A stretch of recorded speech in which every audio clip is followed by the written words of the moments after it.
welcome to this segment of WOW Radio. I'm your host, Dr. Reggie Johnson, and we are live and brought to you by www.thewowfest.com and blogtalkradio.com. I'm delighted to have as my guest this evening Dr. Andreas Moritz, one of the world's leading experts on integrative medicine.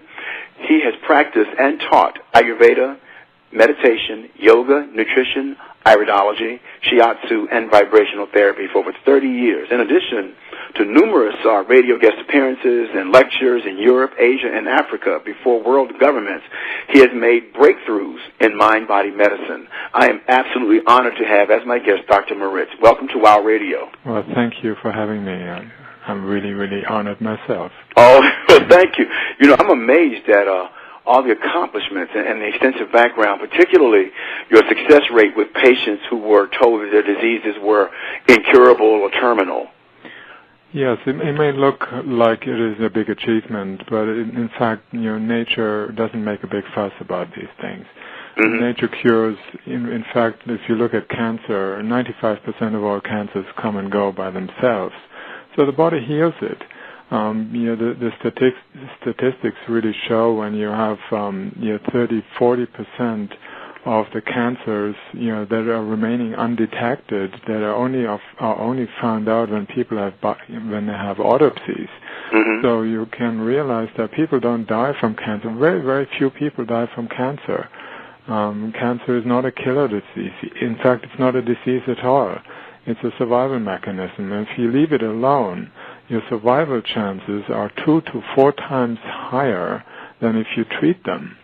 So what is really happening here is remarkable. Nature creates situations to help itself. If we interfere with that, then we run into real trouble.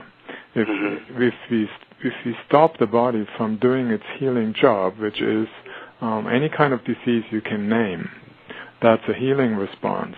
If you stop that, if you try to suppress it, if you try to interfere with it in one way or another through allopathic drugs or through surgery or some other way, radiation, chemotherapy, all those approaches that are destroying the body, they're fighting the body, and they're not healing the body, they're fighting the body.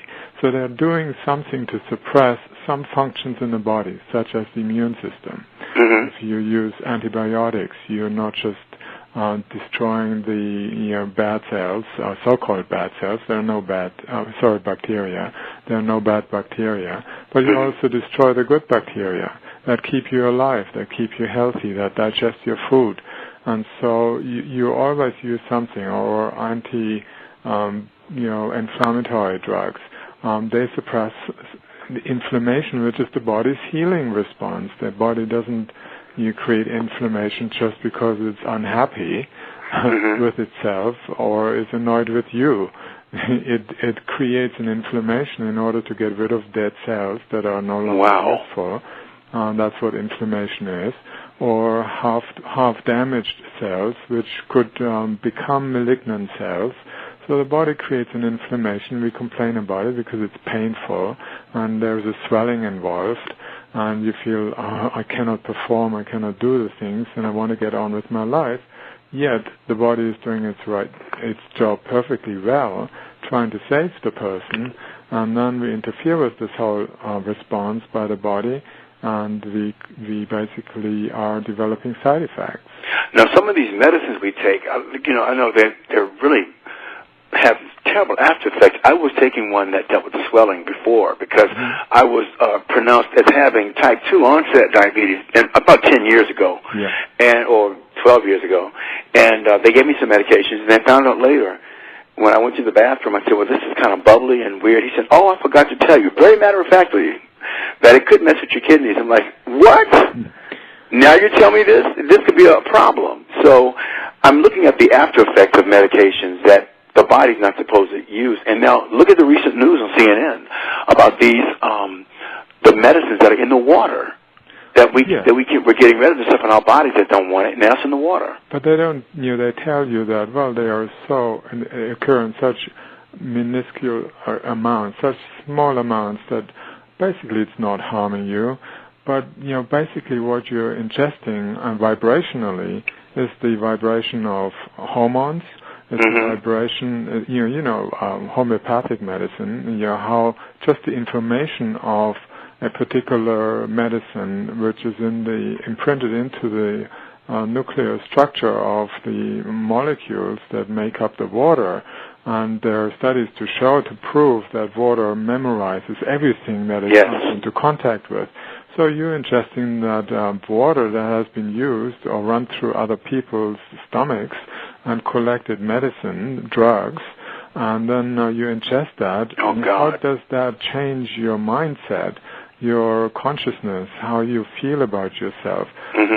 Simply because you're exposed to a completely different kind of vibration that is not supposed to be in your body. That's right. And so we are interfering with, we think everything is physical, but in fact even the body isn't physical. It feels like that. But that's our senses, our sensory perception that makes it that way. If you ask a quantum physicist, he would tell you, well, this is an illusion. There is nothing physical about you. That's right.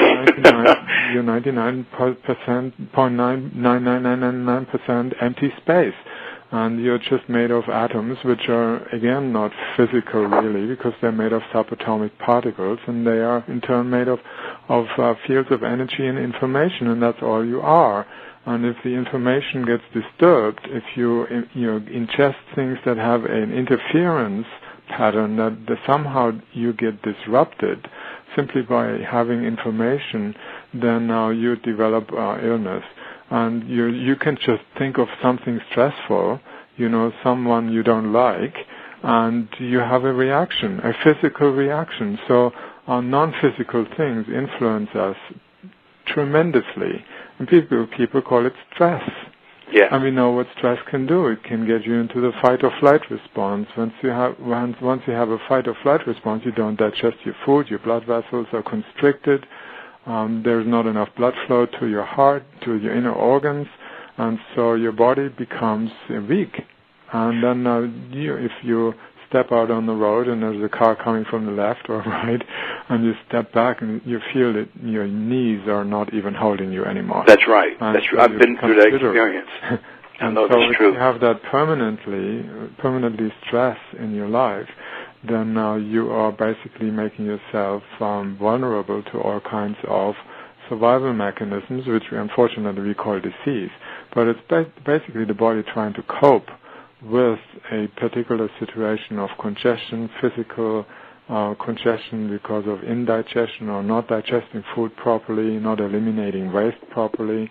The body is starting to back up waste and accumulate it in the body instead of eliminating it. That's amazing. And that causes most physical reactions in the body. Then the body is trying to defend itself. It tries to push things out, and it comes out through the skin. We call it skin disease.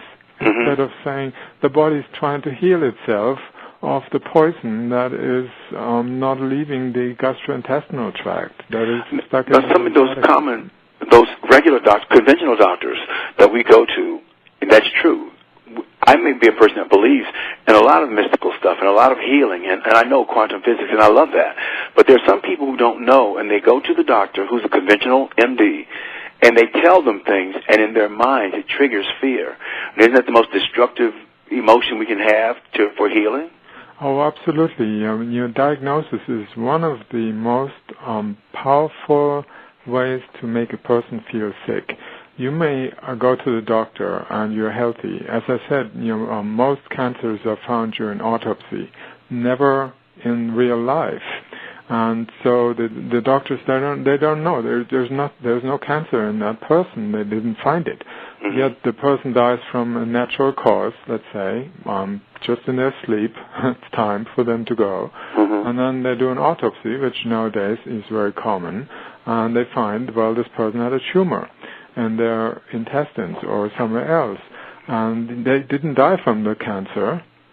Okay, but if they are diagnosed in their lifetime, the doctor says, oh, you have a malignant tumor in your intestines, and the person is going to freak out. Yeah. He's getting so stressed, such anxiety-ridden your behavior that he will have a massive fight-or-flight response 24 hours a day. He cannot even sleep properly. And so all the systems in the body go into the defensive mode. Oh my God, I'm being attacked. There's a vicious thing in me that is trying to destroy me, and the body is never suicidal. The body does not have any intention to kill itself. The only thing that the body wants to do, it wants to live as long as it can. That's right. And just like animals or anything, even bacteria, if you try to kill them, they will outsmart you. They will become antibiotic resistant. And then you have superbugs. So everything wants to live, including the body. There are no autoimmune diseases that the body is trying to kill itself, destroy itself. The body is after destroying the toxins that have embedded themselves into the connective tissues, into the joints, and wherever that occurs. We call it arthritis, or we call it cancer, or we call it lupus. We give it all kinds of names. And there are 44,000 labels now for diseases, like 44,000 different diseases. That's right. In reality, there are only very few. That is basically congestion in the body is getting blocked up, the liver bile ducts are blocked up with stones because of inadequate diets, because of stress, and because of drinking things that are totally non-physiological, like soft drinks. And then the body will naturally try to accommodate or accumulate those poisons in an encapsulated form. Wow. It could be liver intrahepatic gallstones, as Johns Hopkins University calls them. Could be gallstones in the gallbladder. Could be tumors. Tumors only grow when they need to absorb poisons that the body can no longer get rid of. That's why every cancer cell is absolutely packed with viruses, bacteria, and fungi. Fungi only go after dead matter, after useless stuff. Bacteria only are there where there is something for them to eat that is not belonging in the body. Bacteria never cause infection, as Louis Pasteur, who actually invented the theory that bacteria cause infection. Bacteria, he had to admit at his deathbed that bacteria don't cause infection, that infection is not even a disease. Infection occurs when bacteria go to something that is rotting, like an apple that has fallen from the tree 10 days ago. So that's or like a cut we get. If we get a cut on our hand, it seems to heal itself. There's scars, but if it's open, instead of oxidizing like an apple, we do heal. So that's amazing. Yes, to me. The body has its systems in place, like the immune system, keeps track of a lot of things. Like for every single day, every single person produces cancer cells at a rate of 1% of all the 30 billion cells that you turn over each single day. 1% of them are cancer cells. Now, the immune system finds them, drills holes, their killer cells, for example, that drill holes into the cancer cells, and then they explode. And they're simply taken out by the lymphatic system. So the body knows how to target cancer very, very eloquently. That makes sense. Now, I've noticed some of the things you've had some success with.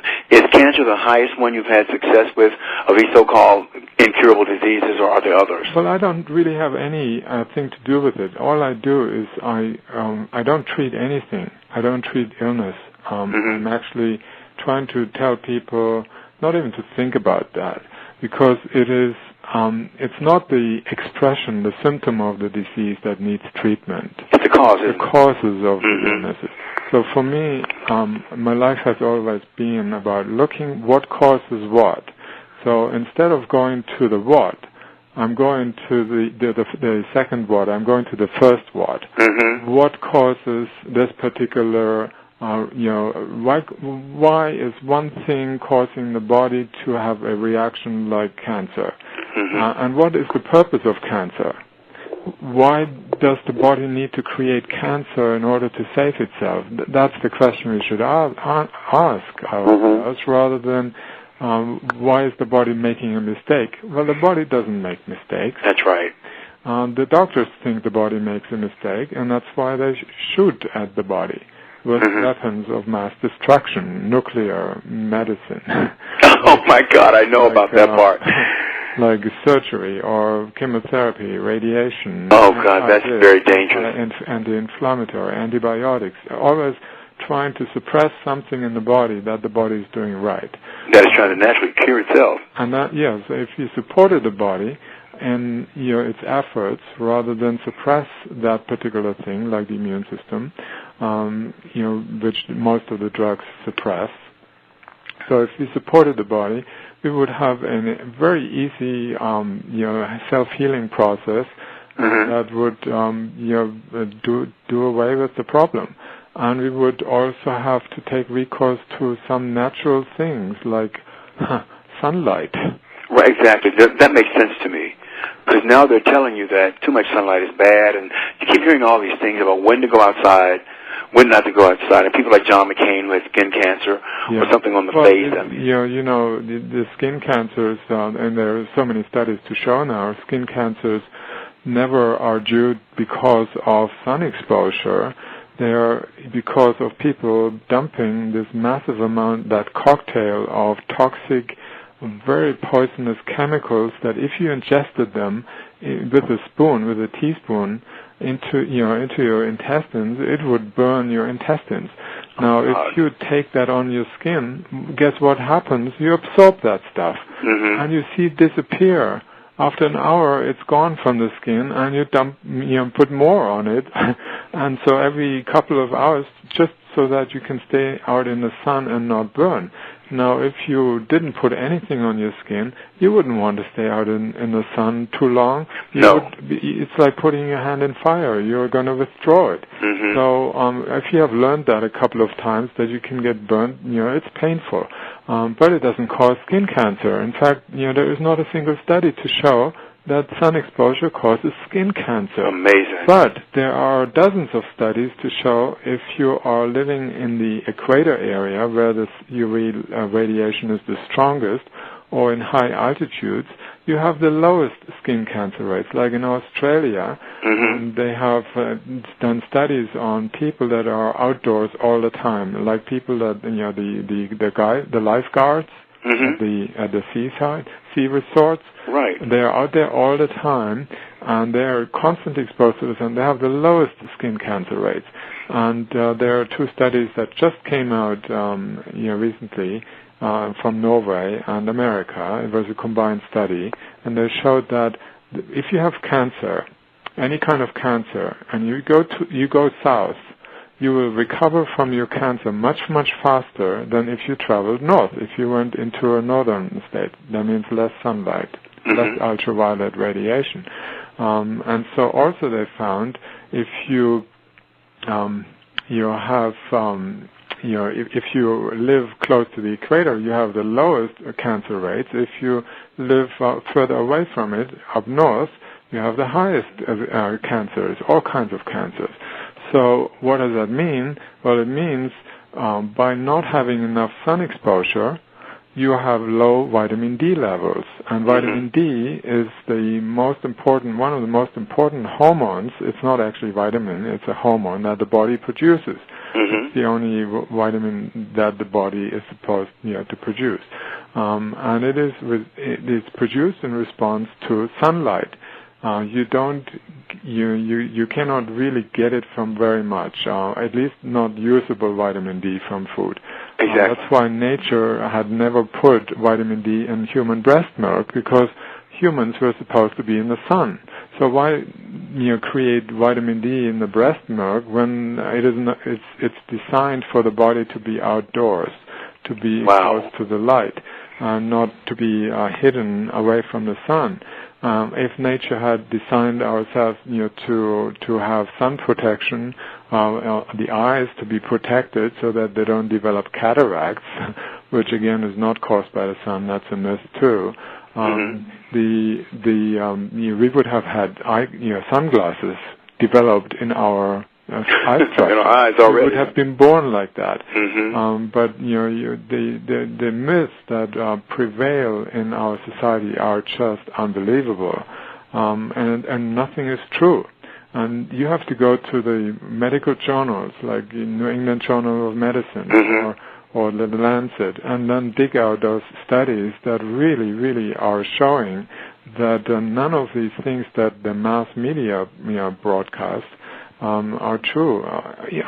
Very fortunately, though, the Internet is helping us because a lot of that stuff is going around now, and the truth is coming out, and so the mass media, like CNN, will have to report about it. Otherwise, people will just walk away. They will get their news elsewhere. That's right. Now, how did you get into this field of integrative medicine?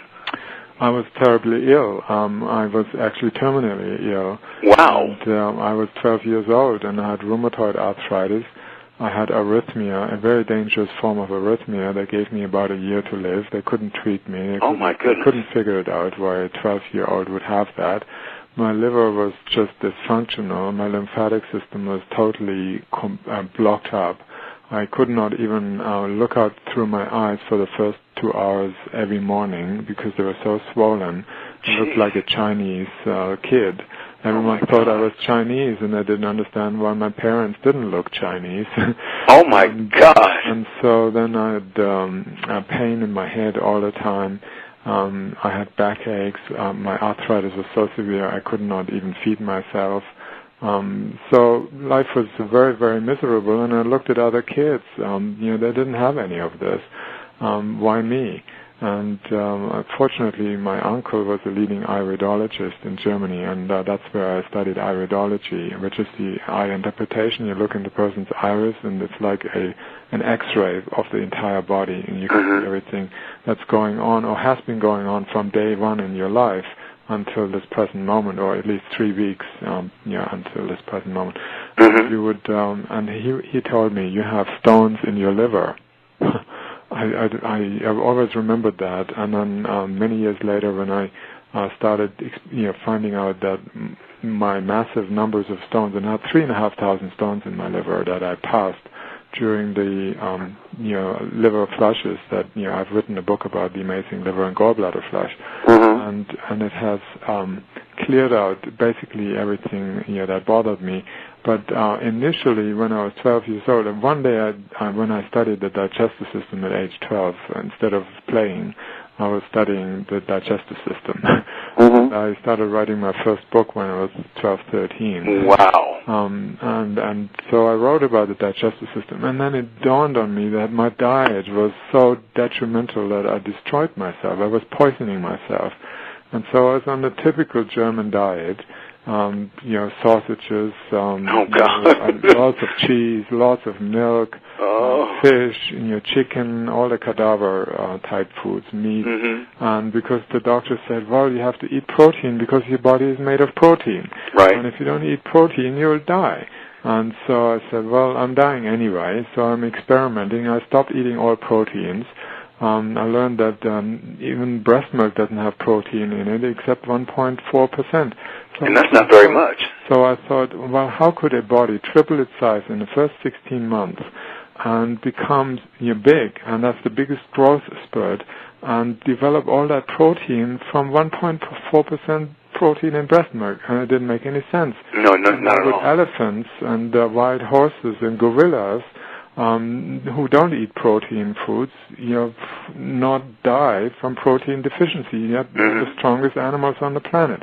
Wild horses, cows that even make milk.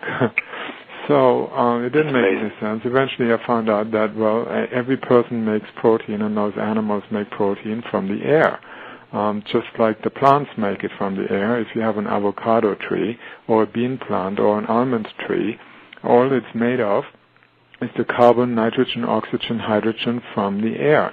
So it's nothing from the soil. The soil only gives the minerals and the hydrogen and oxygen, which is in the water. So it's basically, again, hydrogen, oxygen, carbon, and nitrogen.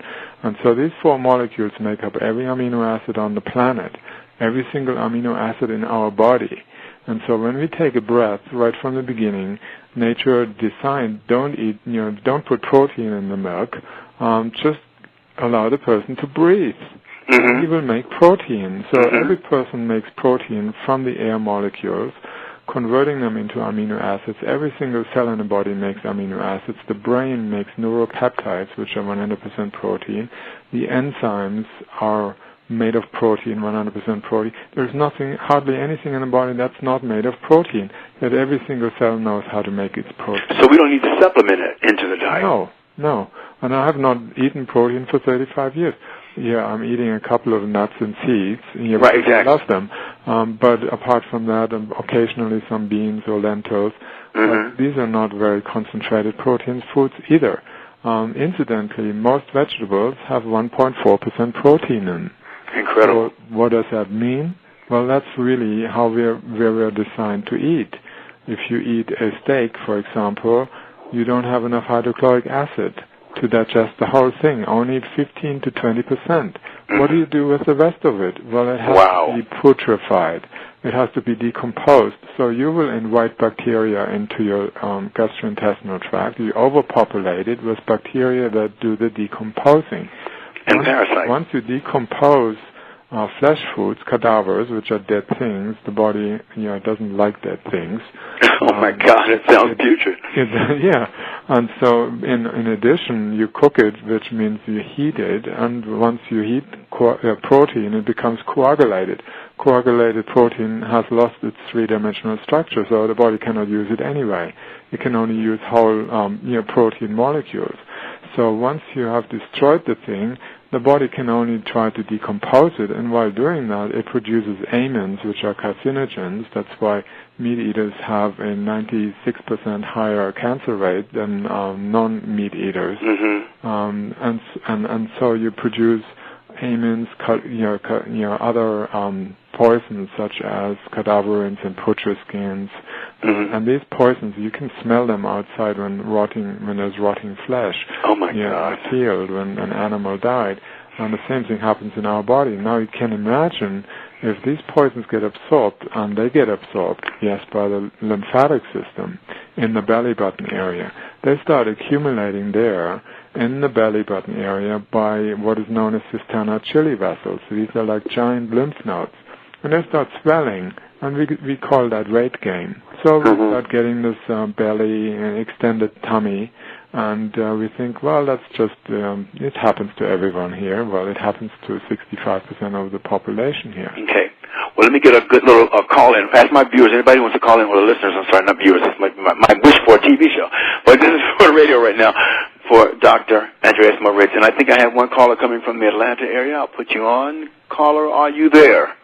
Yes, hi. Good evening. How are you? I'm doing really right. And this is? This is LaDonna. Good evening. Good evening. Hi, LaDonna. And you have a question for Dr. Moritz? Yes, I do. What I was listening to so far has been fabulous and fantastic. If he could tell me or expound upon how can you get rid of parasites from your body, what is good to activate or regenerate or rejuvenate your thyroid, and as far as to lose weight. If he can expound on that, I would really appreciate it and be more than grateful. Okay. Since I'm having these difficulties. Yeah, all of them are connected. If the body does only accumulate parasites and allow them to live there if there is a filthy environment. Okay. So parasites live in unclean environments. So what makes the intestines unclean?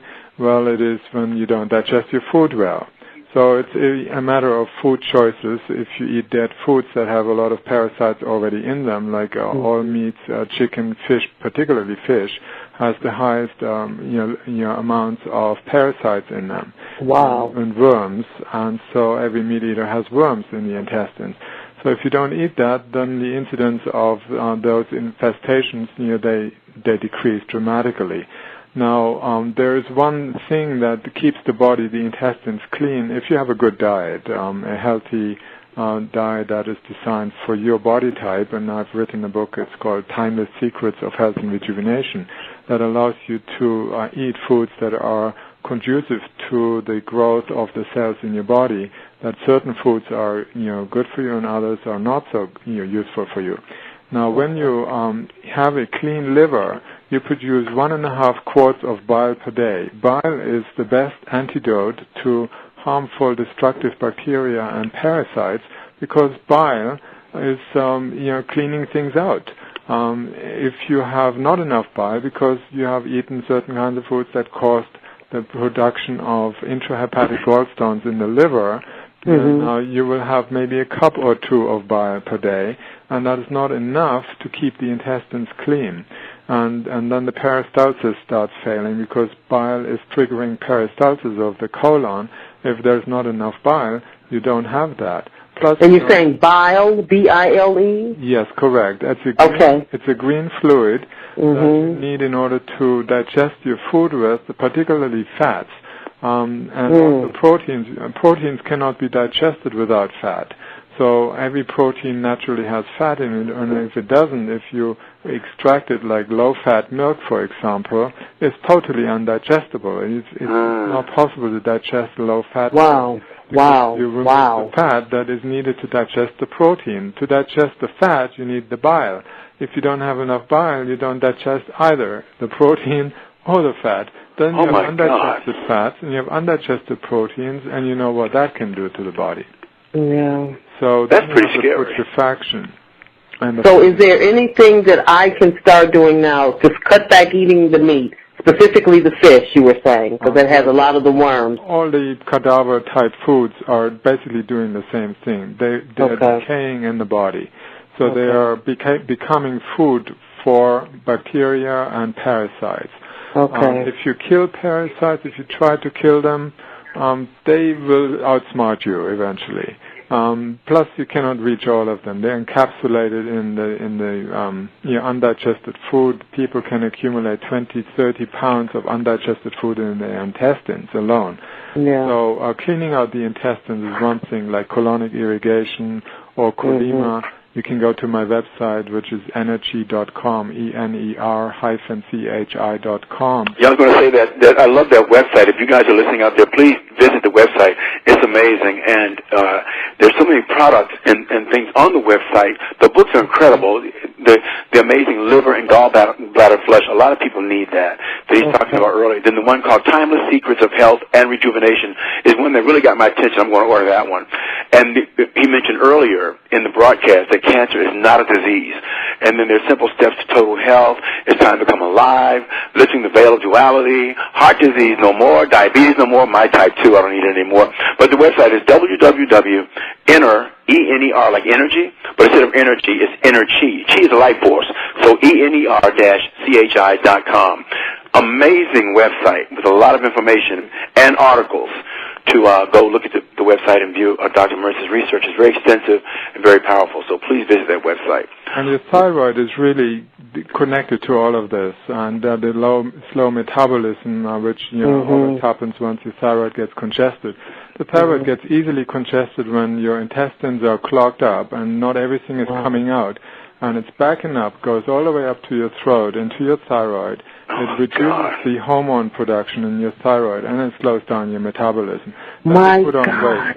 And so it's not very difficult to understand. And that's why you can't lose weight.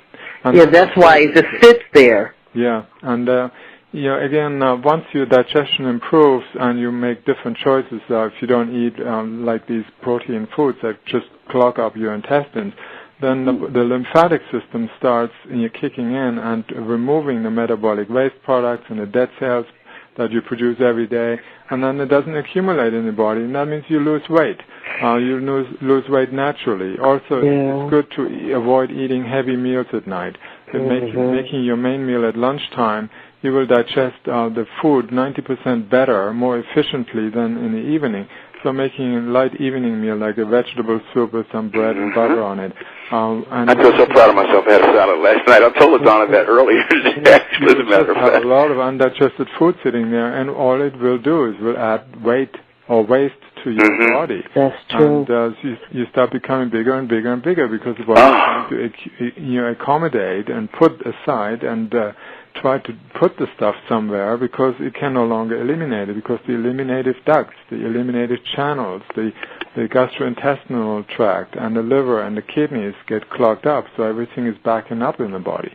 So the organs are having to suffer through all this as well. And the work very hard. Are there anything we can take? Are there things we can take? For example, one person said tangerine juice is really good for the thyroid. And another person said steamed distilled water is good for that.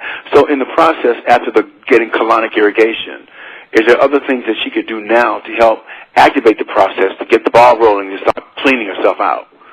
Well, that and the simplest things are unfortunately they are neglected.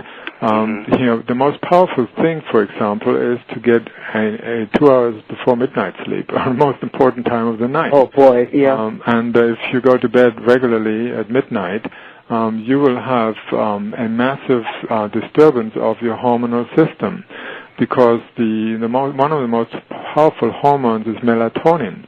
Melatonin controls thyroid functions. So if you sleep, if you go to bed every night at midnight, you will develop a thyroid condition, and the thyroid in turn controls all the other endocrine hormones. So it's a very, very direct thing. What you can do is go to bed 9:30, 10 o'clock, and that's the time when melatonin kicks in. Melatonin only gets secreted in response to darkness. So when your eyes are shut, you don't see any light. That's when you make melatonin. And melatonin peaks at midnight, 1 o'clock. And so by 1 o'clock, even 1:30, you have the maximum secretion of melatonin.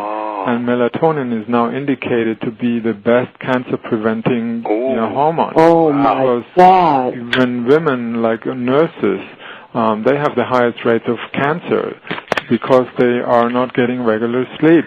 And so they're missing out on the early sleep at nighttime.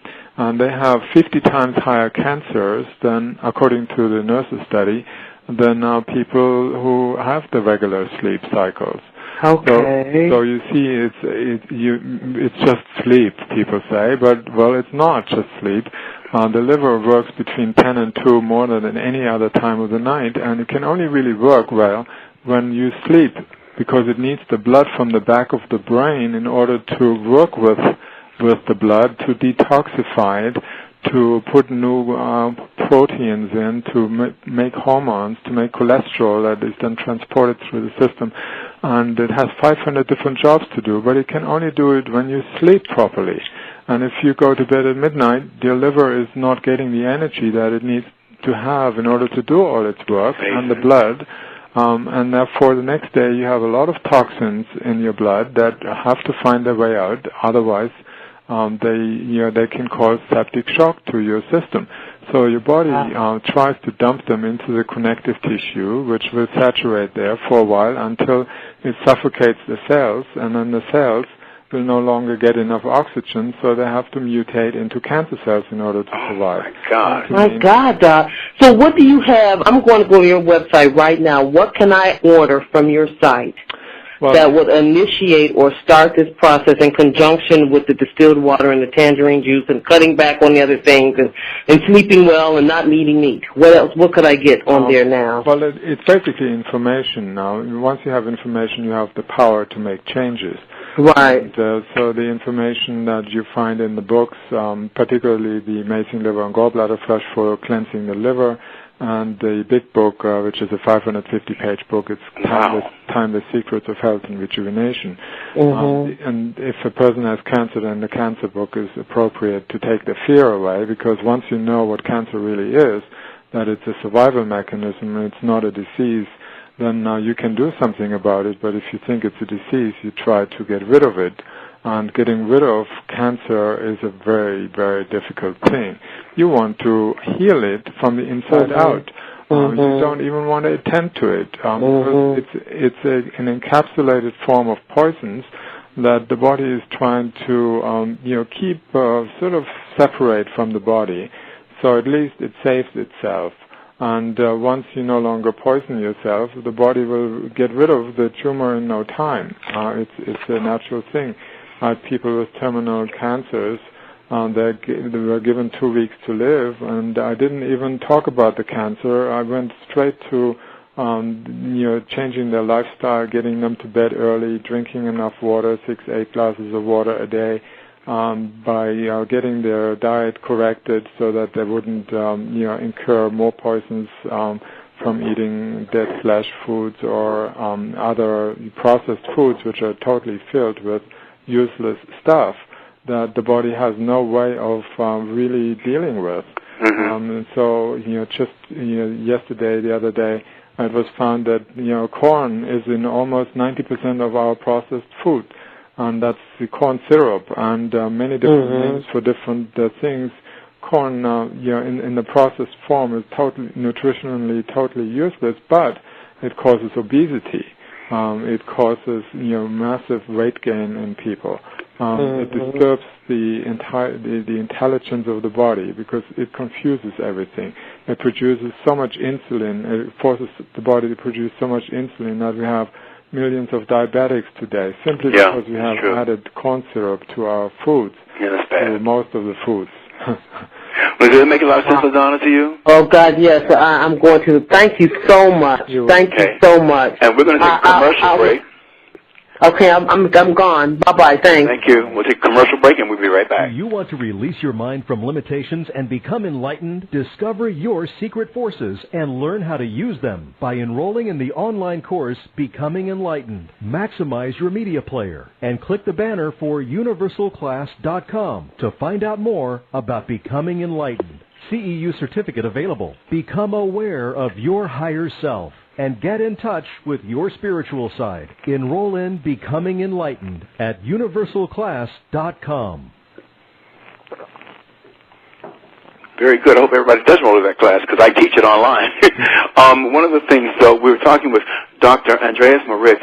Fascinating information. Absolutely incredible. Integrative medicine, vibrational medicine. Also, on your site, I know that when LaDonna called in, she asked about things to help with her healing right now. I noticed on the site there were things like, was it Chi art? Ener-Chi art, encoded with light energies? And yes. Now, how does that work? Well, I don't know. Oh, but it does work for people. It does. It's infused. Yes, it does. It's just so intangible. The way it came about. I never painted in my life before. I knew how to paint walls. One day I was spiritually guided to paint oil paintings, and the first instructor was someone that everyone perhaps knows about. It's Van Gogh.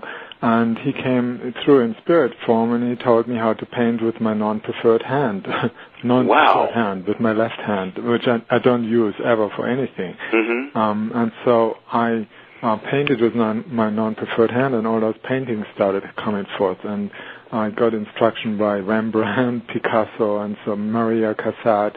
All those painters came through, and they reminded me of something that I did before this lifetime. And so I was able to remember how to create paintings. And so these paintings came out of me, one after another. And they're beautiful. I saw one on the website that's just captivating. Yes, very beautiful. And basically, there's a video. These paintings are imbued with specific energies, light rays that are not from this planet, in fact. And so they came through my wife's and my crown chakra, and they came out through our eyes, and they were imbued into the paintings. That's why, I don't really know what I'm talking about. Oh, no, they do. This audience does. They're very tuned in. I don't really know what it really means. It's just that's what happened. And so when a person looks at any of these paintings, and there is a painting for each organ and system, let's say the heart.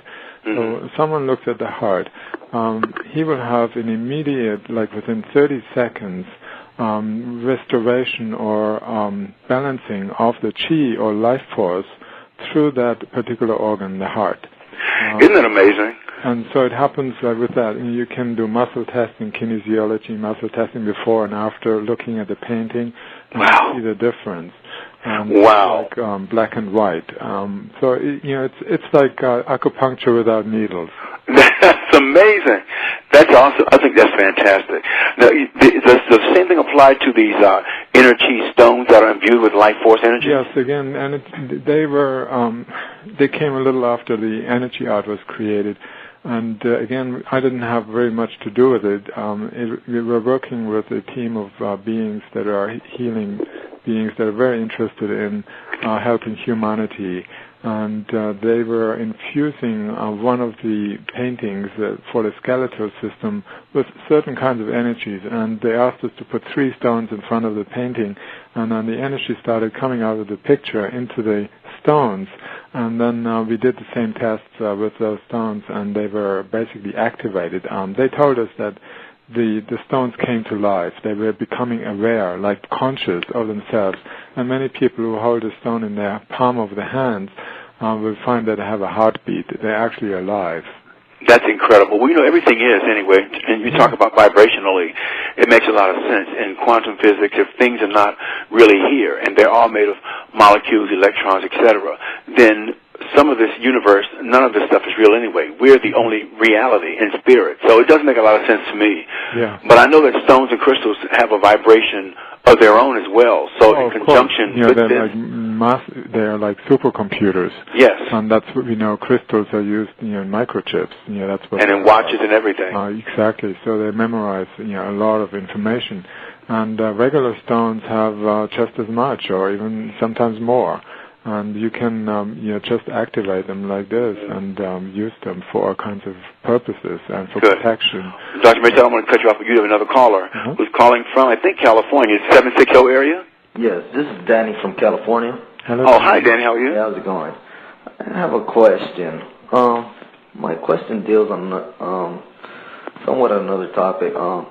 If I'm feeling stuck on all levels and I'm ready to advance to next level, what can I do to dig myself out and regain that spark again? Oh, that's a very good question, and I think almost everyone, so many people have that kind of feeling that they're emotionally, spiritually stuck on one place and they don't seem to be moving forward, not finding their purpose or not realizing their potential.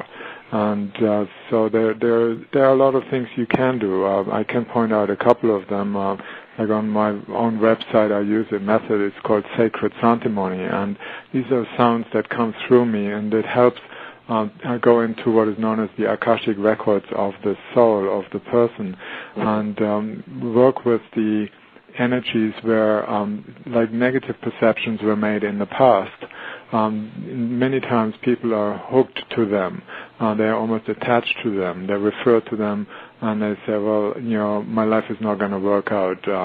It's almost like an unconscious expectation of failure and or disappointment. And so they shut down their heart because of that to protect their heart, but by doing so they don't allow new things to come into their lives, and so nothing really changes. So it becomes a self-fulfilling prophecy.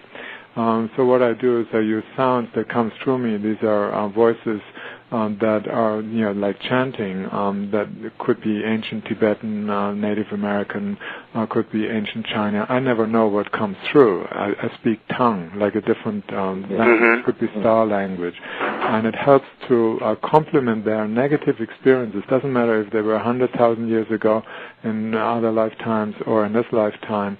Complement them with their positive counterpart, and that brings that into a neutral state, and that allows the person to move forward, to get out of that stuckness.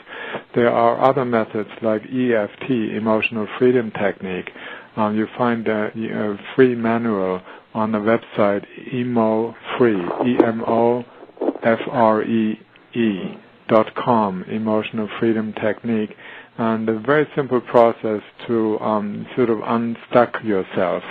Then there is matrix energetics, a wonderful method. It's just unbelievable. It's really using quantum physics at the most practical level you can think of.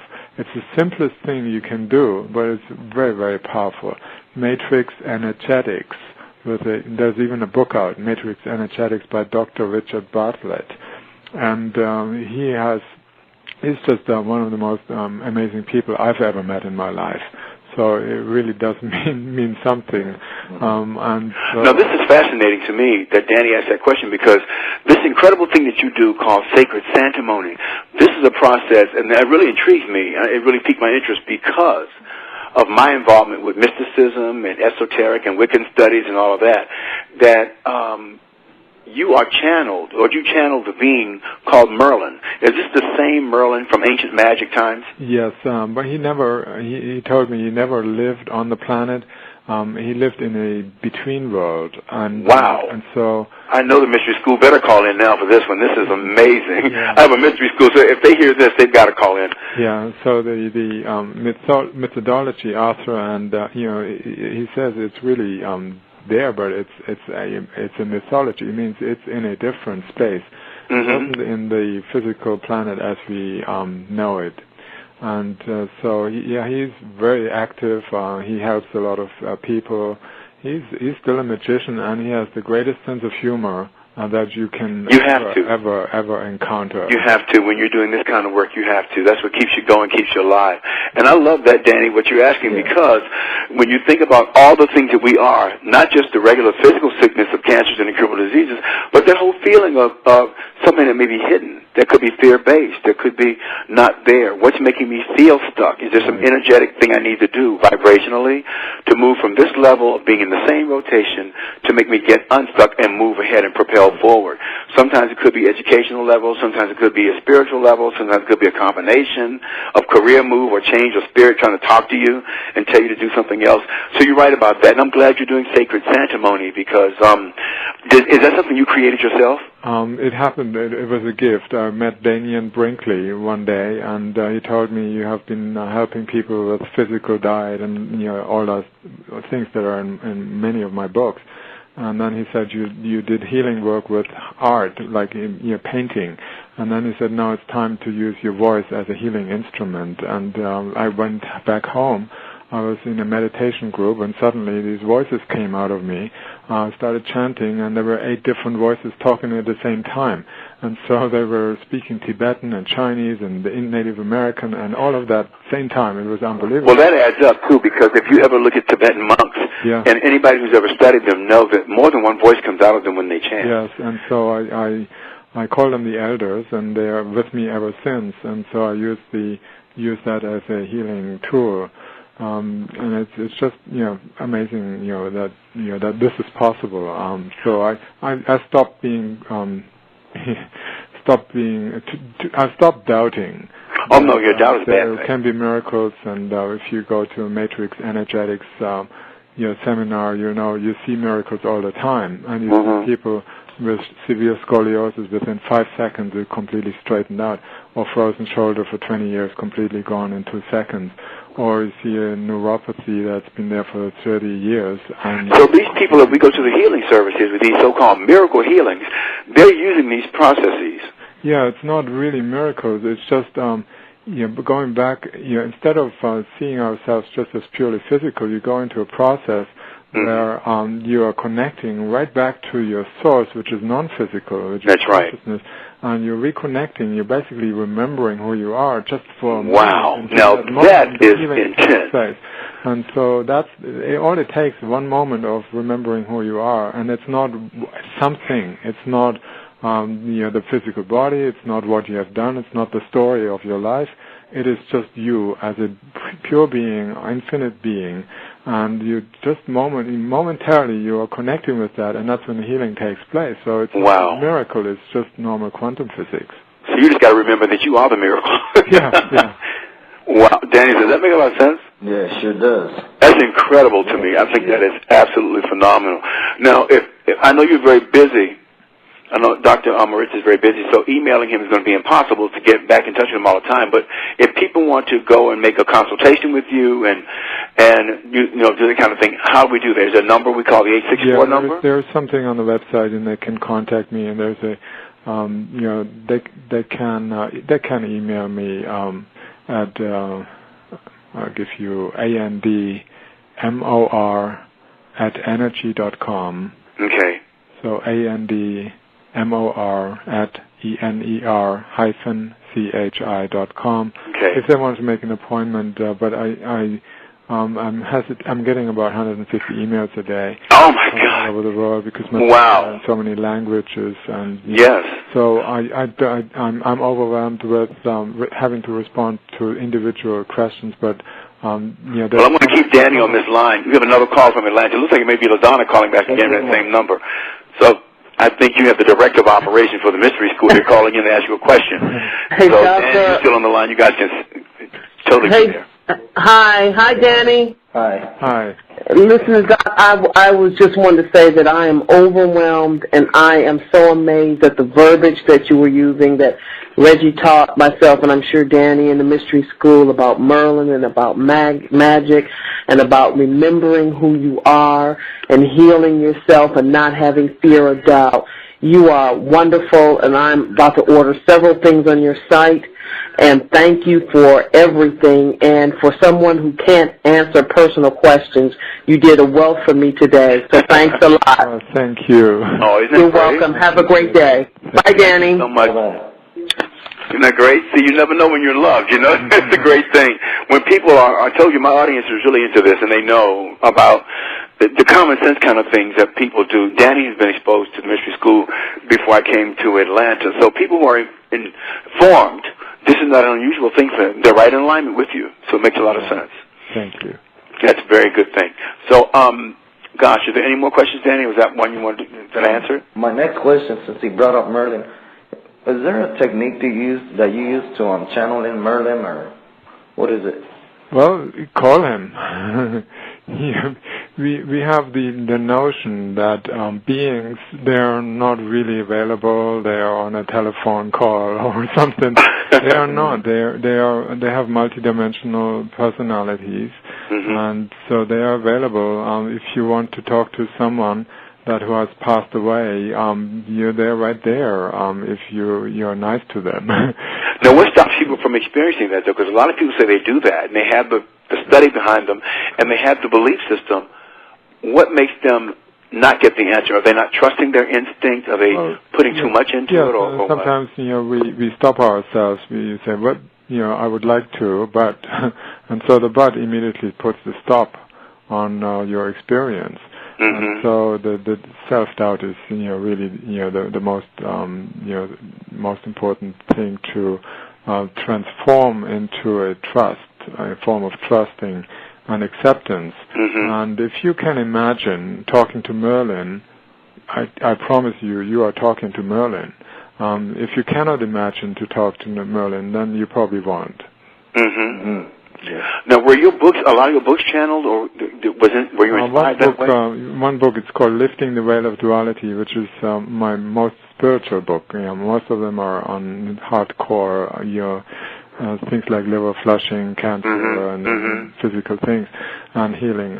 But this one is called Lifting the Veil of Duality, and it's mostly it's just purely channeled, and so I wrote it in the back of a car. My wife and our friend John, they were driving through California. I was sitting in the back, and I was writing it in 8 days, and it's 280 pages. Wow, that is incredible. And it just came out of me, and I literally could not stop myself. And so once I'd done it, I just collected, put the chapters together, and it was done.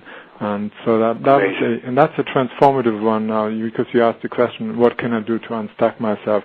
It has codes embedded in the text, in between the lines, that are downloaded into your brain while you read. Oh my God! Helping you to basically through the aha moments, which is like an awakening process. I love that. I'm getting my copy. I'm online now. So it basically has the codes for almost everything that you can entertain in life. And that's amazing. That includes even things like economy, what's happening there, what's happening in politics, what's happening in our personal relationships. A lot of the stuff, all those codes are there that are the original codes that you have, that everyone has, but neglected or not being able to access, and it's basically reprogramming the person. Well, I am absolutely fascinated with both of you guys. I think this is great. You did this, and I'm very excited about everything that you are doing, and we will have you on the show again, absolutely, without a doubt. And Danny, I thank you and Donna and everybody who's listening out there for calling in. I know some people wanted to call in but couldn't. I can get 5 callers at a time, but there's so many questions, I'm sure, but there's so little time, and we have 45 seconds left, and I wanted to thank everybody who listened in, and Dr. Andreas Moritz, I thank you beyond measure, and I will have you on again on the show, absolutely. Thank you, Reggie. It was my greatest pleasure. It was real fun.